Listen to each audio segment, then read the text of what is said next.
Bonjour, je reviens vers vous pour vous montrer comment préparer un couscous avec toutes les étapes qui sont faciles à réaliser et bien détaillées au niveau de cette vidéo. J'espère que ça va vous plaire et vous allez liker la vidéo et vous abonner à ma chaîne pour recevoir toutes nouveautés. Donc en effet, ça va être très simple. Pour aujourd'hui, on va utiliser du poulet. Vous avez le choix d'utiliser la viande ou bien du poulet. Moi, j'ai choisi d'utiliser du poulet. On va utiliser 2 oignons qui sont coupés finement, 2 gousses d'ail qui sont coupées finement. On assaisonne avec d'huile d'olive et huile de tournesol, donc demi-verre entre les deux. Du curcuma, 1 cuillère à café, du gingembre, 1 cuillère à café, 1 cuillère à café de poivre et 1 cuillère à café du sel. Et on rajoute du semen. Donc en effet, c'est un composant marocain qui, quand on le fabrique à base de beurre, s'il est disponible, tant mieux. C'est ce qui donne, on va dire, ce goût au couscous. S'il n'est pas disponible, il n'y a pas de problème. Donc pour les légumes, moi j'ai choisi d'utiliser ces légumes. Vous avez libre le choix d'utiliser les légumes que vous souhaitez. Je vous donne un simple conseil, c'est d'utiliser les navets parce qu'ils donnent en effet aussi un goût qui est assez spécial pour le couscous marocain. Donc là, j'ai choisi aussi de vous montrer comment on va couper les légumes. J'ai choisi d'utiliser comme légumes les carottes, les courgettes, du navet, des pommes de terre, du fève, des pois chiches et du potiron. Donc, on épulche le tout et on les coupe soit en 2 ou en 4. Comme ça va aussi nous simplifier la tâche pour la décoration à la fin. Par la suite, une fois, on laisse le tout mijoter entre 5 à 10 minutes. Je rajoute du pois chiche, je rajoute de l'eau et je laisse cuire pendant 30 minutes.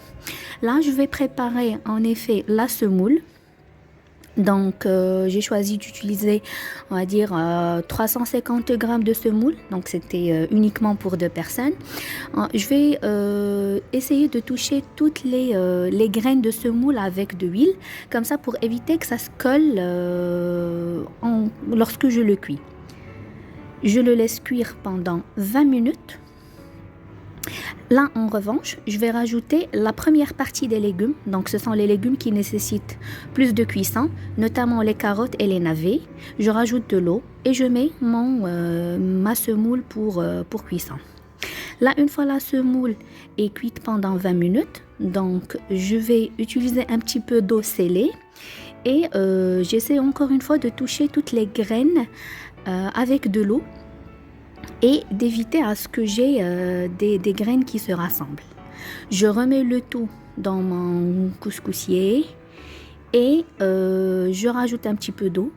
Je remets ma deuxième quantité de légumes, notamment les courgettes, le potiron et les fèves. Là, c'est la troisième, en effet, ça va être la troisième cuisson. Donc, c'est ce qu'on appelle tefouira à la marocaine. Donc, j'utilise la même méthode. Donc, de l'eau scellée et je touche toutes les graines avec de l'eau qui contient du sel.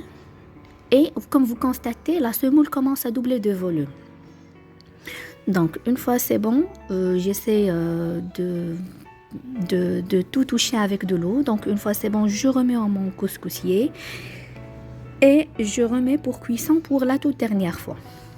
Donc ça nécessite, on va dire en quelque sorte 4 cuissons et 3 méthodes ou plutôt 3 utilisations du fait de toucher de la semoule avec de l'eau. Là c'est bon, donc c'est fini, mon couscous est cuit. Donc je vais le dresser dans mon plat. Donc voilà, je commence par mettre la semoule au-dessous. Par la suite, donc je vais mettre mes légumes. Comme je vous ai dit, vous avez libre le choix d'utiliser les légumes que vous souhaitez. Généralement, ce sont les légumes qu'on utilise au niveau de notre couscous au Maroc. Je préfère utiliser des pommes de terre parce que ça donne un goût très très bon et les enfants adorent les pommes de terre au niveau d'un couscous. Vous pouvez utiliser de l'aubergine, vous pouvez utiliser les légumes qui sont disponibles. Donc vous n'êtes pas vous n'êtes pas obligé d'utiliser des légumes, mais si vous préférez avoir un bon goût au niveau du couscous, idéalement, utiliser les légumes incontournables, notamment les navets, le potiron, les courgettes et les carottes. Pour le reste, c'est un choix. Donc, je mets mes légumes au-dessus de mon couscous, ou plutôt au-dessus de ma semoule. Et par la suite, je commence à assaisonner par la sauce que j'ai. Et voilà, bon appétit. Si vous avez des questions, n'hésitez pas à me les poser au niveau des commentaires et j'y répondrai. À très bientôt.